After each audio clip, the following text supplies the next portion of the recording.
Hello, welcome back to my YouTube channel. Thank you for being here. Thank you for hitting that subscribe button. Thank you for always commenting on our videos, especially with Maddie. Of course, you know you're here for the counseling section, otherwise known as the C section, where we learn how to be better parents and how to be better guardians, how to be better aunties and uncles, generally how to be better people towards children. Today, something I'm very excited to learn about. In fact, Maddie, say hi first. Hi guys. You guys remember Maddie? She's been here with us since the beginning of time. She's our official counseling psychologist, and she's one who teaches us matters parenting. Sibling rivalry. You can see it in the title. Sibling rivalry. How does it affect you? What is it? What is normal? What is not normal? What is toxic sibling rivalry, if there's such a thing? I asked Maddie to discuss this with us today because I have kids that are obviously twins, obviously siblings. And I've started noticing, Toto, they love each other very hard. But when they decide not to, it's actually sometimes a cause for alarm. And sometimes I don't know who has done the wrong deed, who has wronged the other. I was telling Maddie, they're becoming very smart in lying and saying it wasn't me and it wasn't me. And you're left there wondering, who do I discipline for this? Does the action actually even require discipline for whatever it is that they have done? So I want to understand sibling rivalry. Good. So Maddie, what is sibling rivalry? Okay, so sibling rivalry is basically conflict. Some people call it competition. Some people call it fighting, arguing between kids who are brought up in the same family.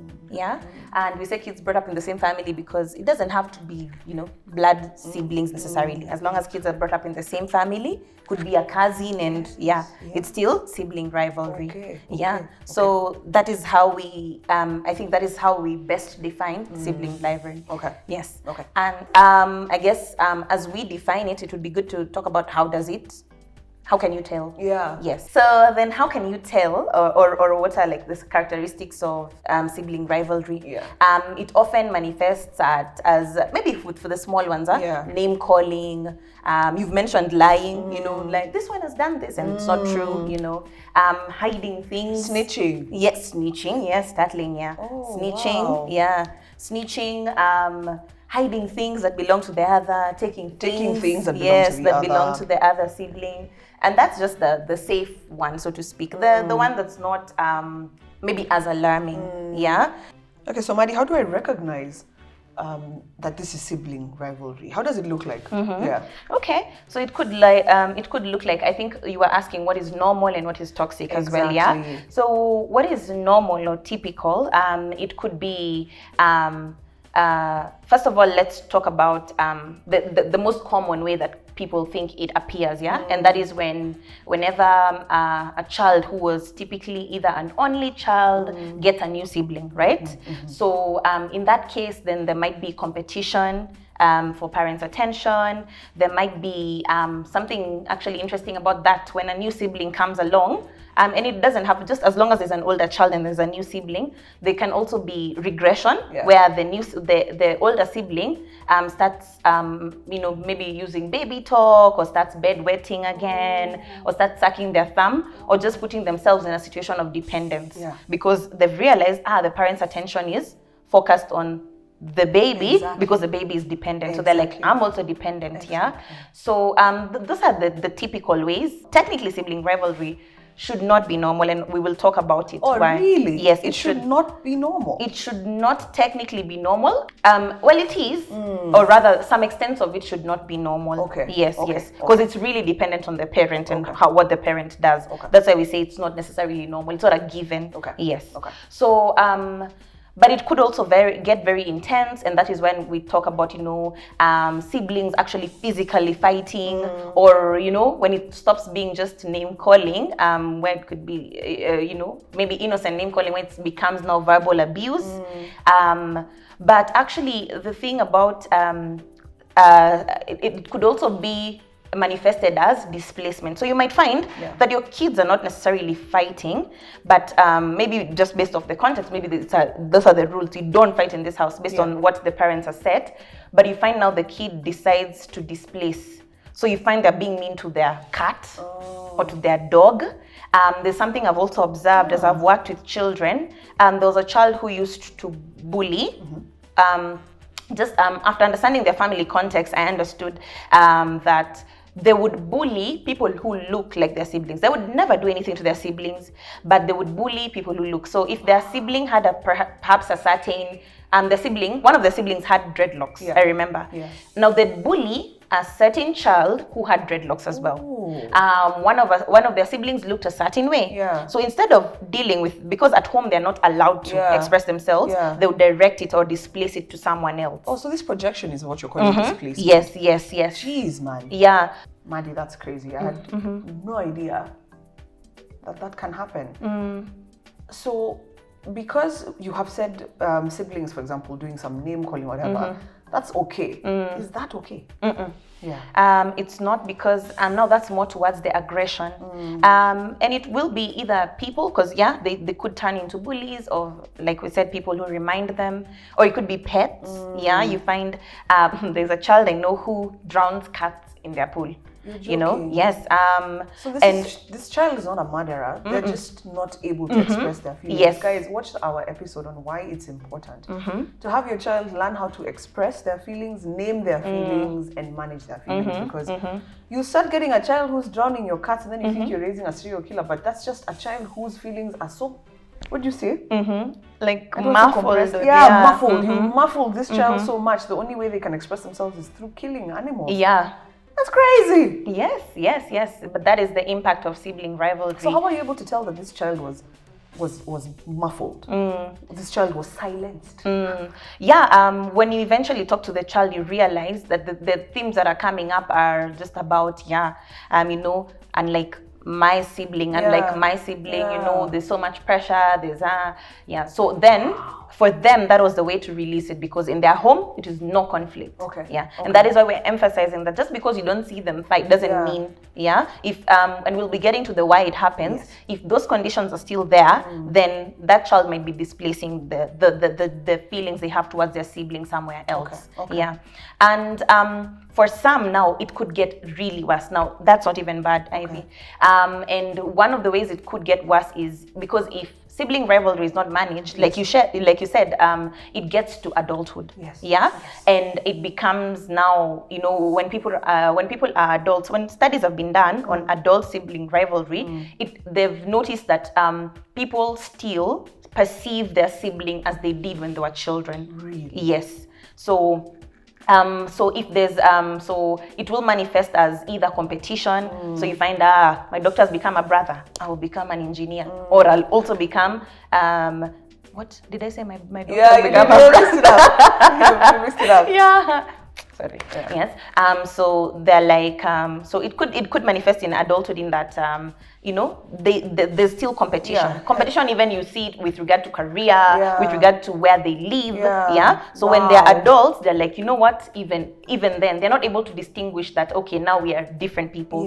They still see each other, according to those studies, that they still see each other in the way that they used to see each other as siblings. Oh, that's crazy. And that rivalry manifests, and it's been pointed out actually to manifest more between brothers. Really? Yes. Between brothers. If there was a lot of sibling rivalry when they were younger, then when they grow up, you find that there's a lot of rivalry even then, in competition, and just a lot of hostility. It could end up being hostile, but that's not even the worst part. Oh my days, it gets worse. It gets worse, because if not managed, it can get, now the aggression can get very bad, and it could end up manifesting as incest as well. What? Yes. So it has been seen that sometimes incest cases are as a result of sibling rivalry, as a way to punish the other sibling. Yes.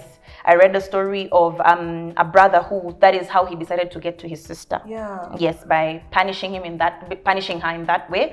And for about 2 to 3 years, he kept abusing her, because then he was in control. That is completely crazy. Wow, goodness. And where would such a child learn how to abuse a child? Is this brother being abused himself? How would he even know how to abuse his sister? Well, yes. At that point, that the brother was a bit bit older. Okay. And you remember we also did an episode on just sex education Yes, and we stuff, did, yeah? we did, Yes, so constantly. yeah. So if they realize that's a way they can overpower or have control finally over this sibling who's favored, then they take advantage. And that's not even, I mean, that's very bad, but for some cases, it could even be fatal.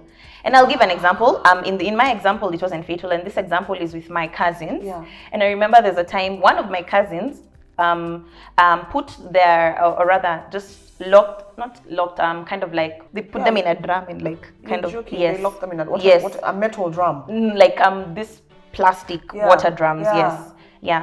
They put their younger sibling there and they closed it. Yeah. And the good thing is that at least the parent was still around and they found them. And when we asked them, and it's just an innocent child, they were like, no, I wanted to be the last one again. Oh my days. Yes. And I mean, that situation was very lucky because, I mean, the parent was there. So nothing really happened, but the child was very terrified. Yeah. But for some kids, actually, it does get to fatality. Yeah. That you find that the child, either strangled or did something to their sibling, all because of sibling rivalry. Oh my days. Yeah. I don't even know what to say. Not the lessons I was expecting to learn today at all. Maddie, is there positive rivalry? Sibling rivalry could be a positive thing. Of course, competition is not necessarily always bad. Yeah, it could motivate the other sibling. It could make them yearn for more. And perhaps if the sibling they're emulating, it's not even about their parents' attention or affection. They just maybe perhaps really look up to them. Yeah, and they want to be like them. So the why does it happen? Because of because of parental attention. Okay. They want parental attention. They want parental affection. Yeah. So as a result of that, if they notice that my parents like the smart one, they will make sure they're smarter. Okay. Ivy, you and Lee could be doing everything and doing everything right, but it could be also society. I was actually going to ask, society and culture, what role do they play? Yes, society and culture. It could be society because it could be society, yeah? So you guys are doing everything you can to ensure there's no sibling rivalry, but when we come and like, this one, this one's not like the sister. Yeah. So people implicitly compare. They're like, when did this one? And it starts from, this one walked earlier than this one crawled earlier than this one, and you find that people are always comparing. Particularly, that's the thing that happens with twins. Comparing, you're not as extroverted as your sister, so parents could do a lot, but we also need to be keen with regard to society and culture influence and just comparing kids and being like, the brother is much better. The brother is more outgoing. The sister is more, academically gifted. And then now you find that society is the one that's putting pressure, despite what parents have done. So we also need to be very careful about that. Wow, I like that because I was going to tell you, a place in African culture, I'm talking about deep, where gender roles are, the man does this or whatever, or in Indian culture, for example. I'm sure that those are also instances that can, bring about some sibling rivalry. So now, Maddie, now that we know how it happens and what it is, and we recognize what is okay versus this is red, danger. If your child is starting to drown pets, I suggest you talk to the child and teen psychologist. There's something there, honestly, there's something there. Don't ignore that. So how can we cope with it? How do we manage rivalry? And is it even possible to prevent it from happening? So is it possible to prevent it? A parent can try. Okay. Let's say that, a parent can try. And if it still happens, it's okay. Then you manage it. And how can a parent try?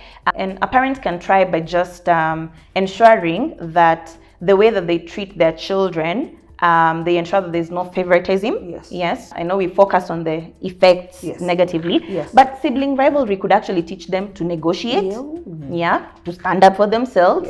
It could teach them to, to solve conflict. It could teach them to compromise. Exactly. It's really developing their EQ because they also realize maybe this person is in a more distressed state than I am. So let them have the thing. It's fine. I can have this one instead. Okay, I like that. I like so there are also positive things, and because of that, because we don't want to now safeguard children and now there's no conflict at all, conflict plays a vital role. So as long as it's safe, let them handle it.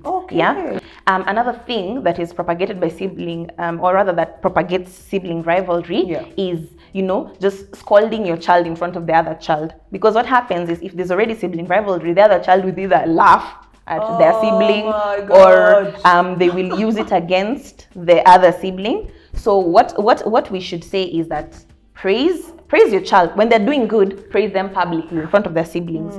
But if you can, correct them privately. Another thing you can do is also just give attention to each child, because remember we said it's also about parental love and affection and attention. So you could decide that today is this one's date.